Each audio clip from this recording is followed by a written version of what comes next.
It's been a long time since I did one of these on the road with the Meshugginer Rebbe videos, but it's Pesach time coming up, and that brings the wackos out of the woodwork. So I feel the need to have a religious rant about things with Pesach. And today I'm assisted by the able assistance of Gabbai, the turkey.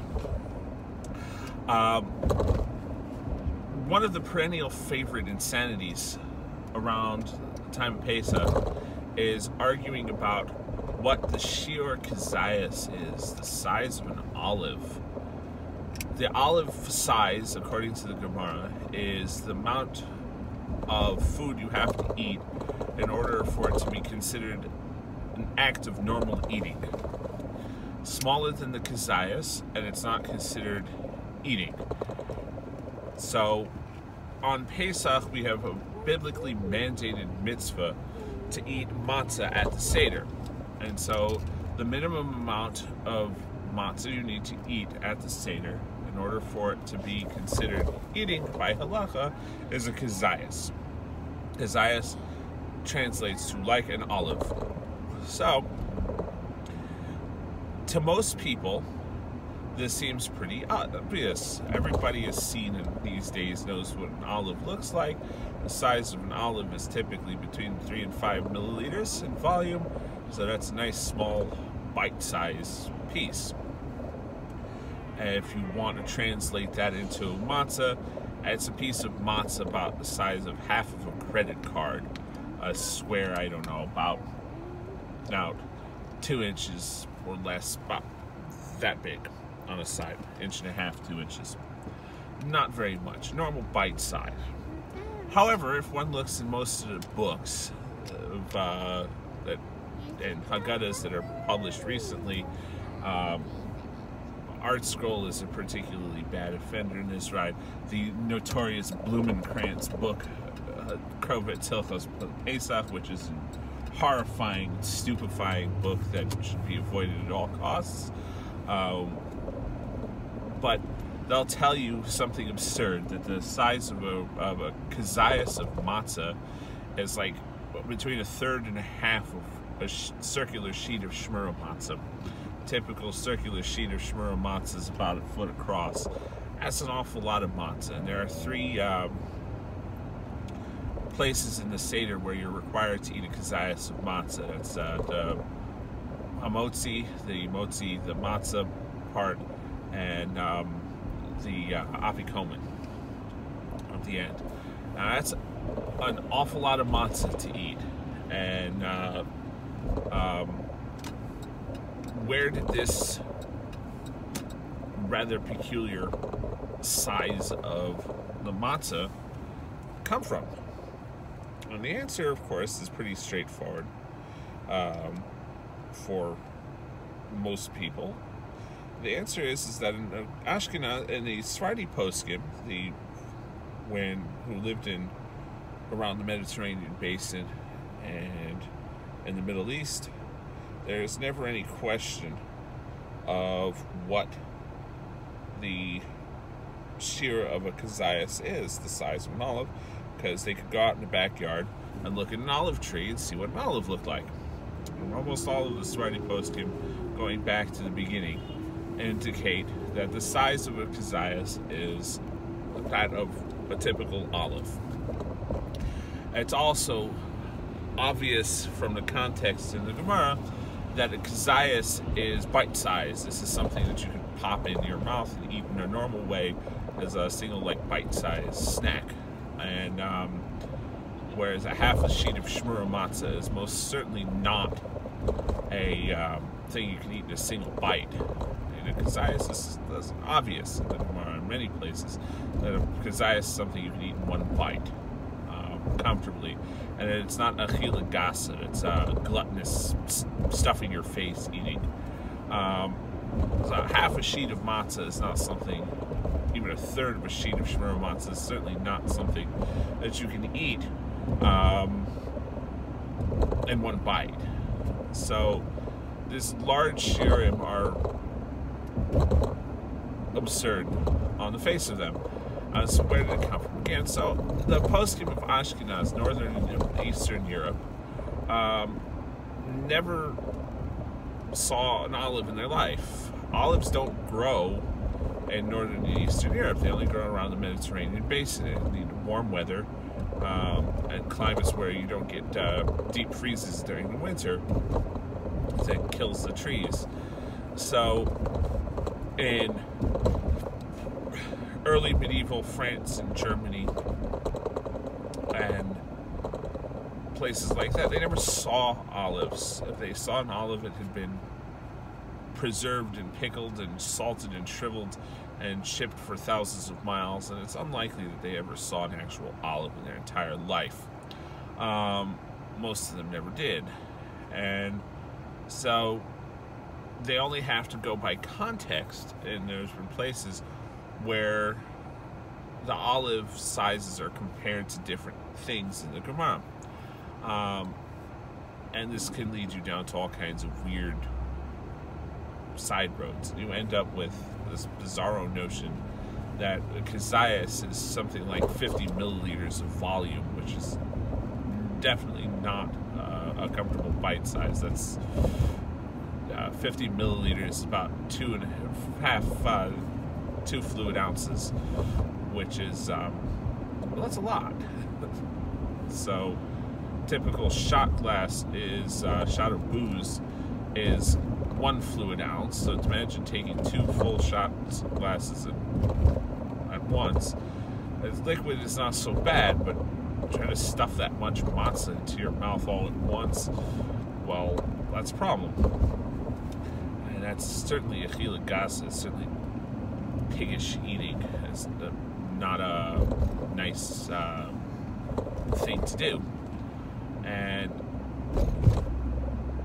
you end up with this sort of strange thing where people, in the name of religiosity, stuff themselves with disgusting amounts of matzah. And then the same thing goes for the maror. I'll talk about maror in a bit. And then you have no room for the meal. You have no room for the afikomen at the end. And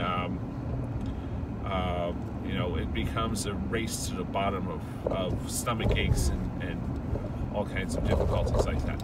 Let's talk about maror. So also the other thing is that maror, the bitter herb, people talk about maror, and in Ashkenazi lands in Northern and Eastern Europe, maror has been often associated with horseradish.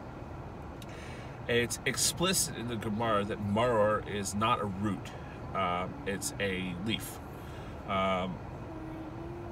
And various different kinds of lettuce-like plants. We're used to thinking of lettuce in terms of like iceberg lettuce, which has basically no flavor, or even modern-day romaine lettuce, which also has almost no flavor. But other strains of lettuce and leafy greens are definitely bitter. Lettuce, wild type or heirloom type lettuces are definitely have a bitterness to them. It's not particularly strong. Think like modern day arugula. Arugula is definitively noticeably bitter, and this is the kind of thing that they would have had in the Talmudic times for maror.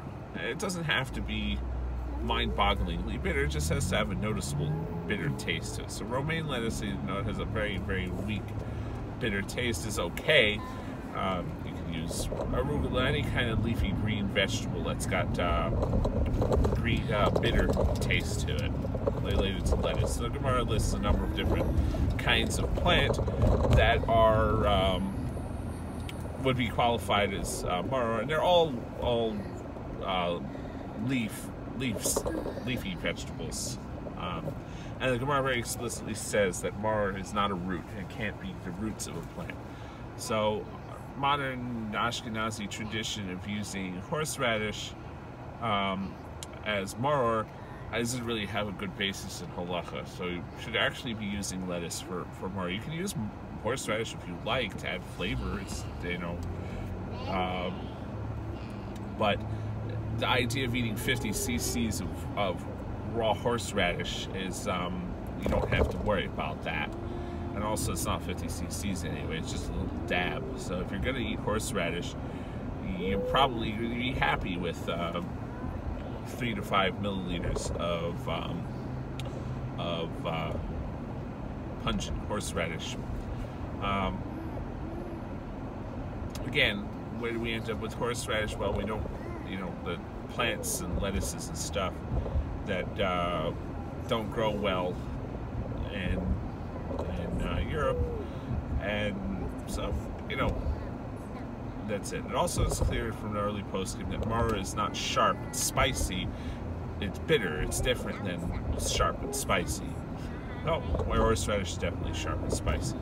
So the question comes in is, then there's of course, but around Pesach, we end up with all kinds of peculiar customs, and the Chabad custom of dissolving the sugar before Pesach and then filtering it through and using only the syrup comes to mind. There's a custom, also mostly Hasidish, mainly Chabad, of not eating any vegetable that can't be peeled, eating the outside peels of the fruits or vegetables. There's even a Chabad custom some people have not to eat something like pineapple on Pesach because there's no Masorah for it. There's no tradition. It's not a food that they had in Russia 300 years ago. That's just getting kind of silly, if you ask me. But people do this, and one of the problems that's come around is that over the decades, especially since World War II, there has been this creeping chumraism that the stringencies have taken over over more and more.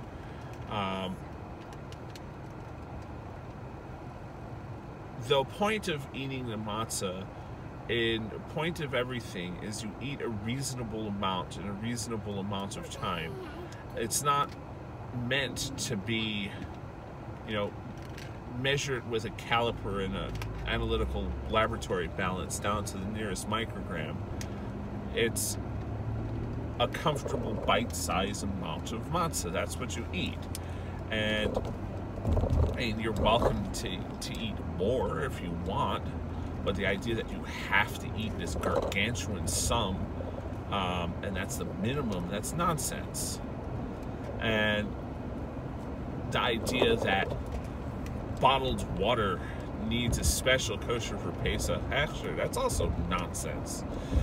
Bottled water doesn't need a hechsher at all. I'm not talking about flavored water or mineral waters that have added minerals. I'm talking about just plain old spring water that's in a bottle. You don't need to have even a hechsher on that. You don't need to have a kosher for Pesach hechsher on that. I've also seen particularly insane things. I saw toilet bowl cleaner with a kosher for Pesach hechsher on it. Toilet bowl cleaner. Not even dish soap, toilet bowl cleaner. You don't need a hechsher of any kind on toilet bowl cleaner because it isn't food. And not only is toilet bowl cleaner not food, it's actively poisonous. You can't eat, you can't consume toilet bowl cleaner. It comes nowhere near, it should better come nowhere near your food or your kitchen. It's not chametz, it's poison. Poison is not chametz. The only thing that can be chametz are food products. If it's not a food product that you can serve, it cannot be chametz. So soap and shampoo and toilet bowl cleaner, they just don't things that don't need a hechsher on it at all. No less a kosher for Pesach hechsher. Well, why do they put a kosher for Pesach hechsher on it? It's because people have been convinced that they need it. And this is, again, the creeping chumraism. You don't need it. It doesn't have to be. You've turned, this creeping craziness has turned Pesach from a holiday, Yom Tov, of joy and happiness, to a festival of compulsive disorder and obsessiveness and stomach aches. And the whole idea, so many people, it's like, then there's the ridiculous custom of gebrachts, which is of course completely and totally insane. Also, the idea that you might be a pocket of uncooked flour and a piece of matzah that will turn to chametz if you cook it. I did a calculation a couple years ago based on Newton's heat transfer laws, Newton's law, the mathematics of heat transfer. I calculated it based on the temperature in the matzah oven. It's about 1,000 degrees. That the interior of a typical thin, hard matzah will reach a temperature of well over boiling within a few seconds of being inside the oven. The heat transfer rate is proportional to the square of the temperature differences.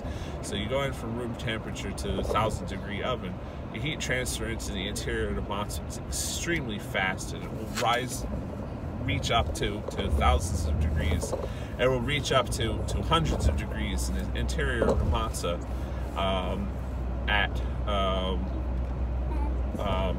within about 30 seconds. And so at that point, everything in that matzah is cooked to hell, and there is no way that all the enzymes are deactivated, everything is dead. There's no way that you can, it's an uncooked whatever. It's not. It's done. It's finished. It's toast. And so there's no physical possible way that anything is going to happen with that piece of matzah when you get it wet for a few seconds, minutes, and something. So the whole idea behind the gebrachts is insane. That's physically not realistic. It's a ridiculous custom that you shouldn't keep, and unless you inherited it from your ancestors, and even then you should probably ditch it. It's you know, and then kitnios. This is another custom that has crept beyond the parameters of its original form. I can understand that at some point in the history, different grains got mixed together, and so you didn't know, couldn't be 100% certain of what was in your sacks because people would reuse bags, whatever. Fine, okay, you were concerned about that. But these days, this is not a concern. And at this point, you know, the terms of the original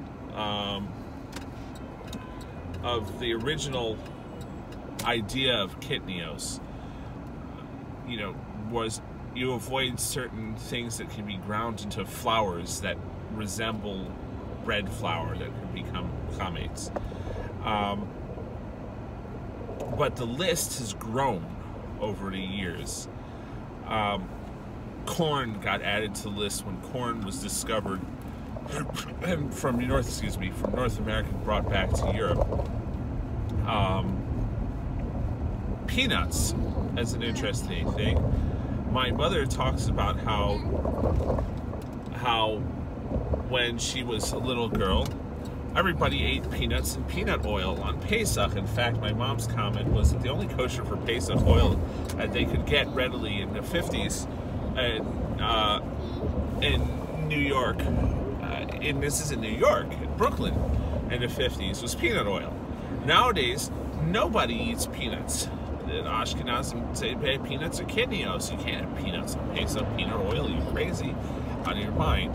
This is, again, there was a small group of people in Europe who wouldn't eat peanuts as part of kitnios in Europe, but because you have this need to spread and show that you're somehow not less religious than the next guy, and people have, you know, you crept, and now the list of things that are be considered kitnios has grown and grown and grown and grown, and you know, again, it's a custom that it probably should go away, period, at this point. I'm not going to go out as far as say to ditch it, but if you're, it's not something to be paranoid about. And it's gotten to the point where I actually heard people who should know better, say that, oh, you can't eat, an Ashkenazi person can't even eat in a Sephardi person's house on Pesach because the kitnios, if they have kitnios in their food, it makes their dishes not kosher for Pesach for the Ashkenazi person. This is nonsense. Kitnios is not chametz. Kitnios is a minhag. Of course you can eat in a Sephardi person's house. You may want to refrain from eating dishes, eating foods that contain kitnios, but you can eat off of their plates. If you trust their kashrus, otherwise you can trust their kashrus. You don't have to worry about eating off of plates that have come into contact with kitnios. This is not halacha. This has never even been considered halacha, and the fact that people are spreading it now is complete and total nonsense. It helps to drive the Jewish people apart rather than together, which is a terrible thing. For all of our differences in customs and observance, we are Am Yisrael. We're one people, following one religion and principle, and it's nonsense. It's definitely nonsense. And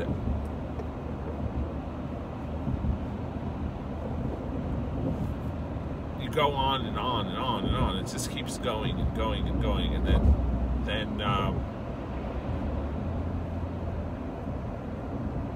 it's just, where does it stop? And you end up with people who basically will eat nothing but eggs and potatoes for a whole Yom Tov, which is ridiculous. There are people who won't eat matzah except at the Seder because they're so paranoid about some crumb of matzah getting wet somewhere along the line because this gebrachs thing is expanded. It started out at gebrachs is not to soak matzah in liquid, and it's become to the point where you're paranoid about getting the matzah, even fleck of matzah damp on, crumb or whatever. It's terrible. And you hear people complain about how their digestive problems all of Pesach because of the way they eat, and it's terrible. And this is not the way it's supposed to be. It's insane. The idea that it's supposed to, Torah is supposed to be b'chai b'hem. You're supposed to live by it and not die by it or be miserable by it. We're not expected, as far as I'm concerned, to do things that are patently nuts or absurd or crazy. Everything is supposed to be sane and rational and sensible, and you can't, and Pesach has become a holiday where nothing is sane and rational and sensible anymore, and it's got to stop. And so I saw somebody comment, well, what's the problem? People want to go by hold their chumros and they have their rabbanim that they follow that hold these things, and you should let them go and do their own thing, and what's of harm to you? And the answer is that people need to call out the insanity, the mishugas, the ridiculousness of some things, because today's, oh, they're just a bunch of nuts, becomes tomorrow's, well, this is what everybody does. The peanuts, and now become considered kitnios. Things have moved, and if you don't stomp out the nonsense when it gets started, then you're moving farther and farther along the path to madness. And there's so many things in halacha that have become part of what people consider normal halacha, that it's just, there aren't, and it's not normal, and it's crazy, and you can't allow this to go.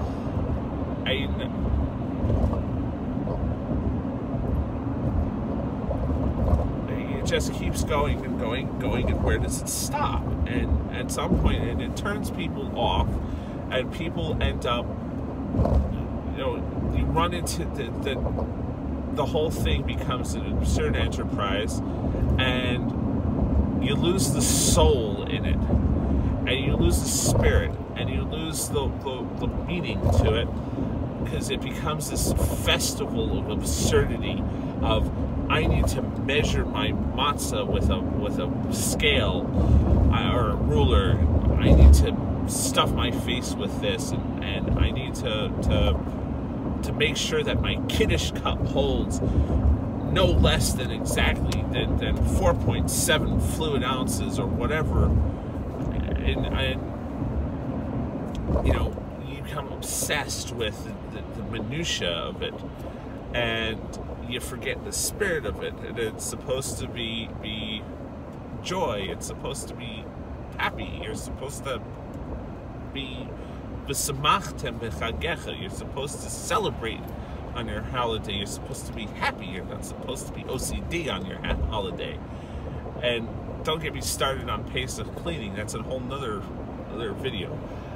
And so the bottom line here is that the shear of a kazayas is an olive size. It's a normal bite size.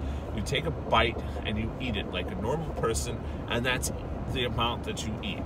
And then if you do that, you fulfilled the mitzvah of matzah. And at the first Seder, you're sitting down, it's late, you're hungry, you're going to want to eat more than that. You're going to want to take a second bite of the matzah. And that's great, because the kazayas is a minimum. And you eat an amount that is comfortable and makes you happy, it makes you feel good, and you enjoy the taste of it. And that is achila. That's the proper way to eat. And you don't have to pull out the stupid little chart and measure your romaine lettuce leaves or your piece of matzah against the chart. You eat and you enjoy, and that's the end of the story. Yes, on Pesach, there are restrictions on what you can eat because of chametz. This is a mitzvah d'oraisa, a biblical command, fine. But within that restriction, we know we have dietary restrictions as part of kashrus, but within the kashrus, limitations of kashrus, you eat, you drink, and you be happy. You eat, you're satisfied, you make a bracha, and it's good. And it's like in Koheles it says, is don't seek out to be too wicked and don't seek out to be too righteous. Because both of them are bad. When you go to, obviously, being wicked, sinful, we know why that's bad. Being too righteous, how can you be too righteous? Yes, you can be too righteous. You can, being too righteous is chasing after the Chumrah of the Month Club, chasing after, oh, I'm not going to want to be perceived as less frum or observant or religious than the other people. Don't give in. Don't give in to the shiurim. Don't give in to the nonsense. And do what the Torah, what Hashem expects from us, what the Torah tells us to do. And b'chai b'hem, you live by the mitzvos, and you v'samachtem b'chagecha, and you experience it with joy. You not obsessiveness. And that's the end of that.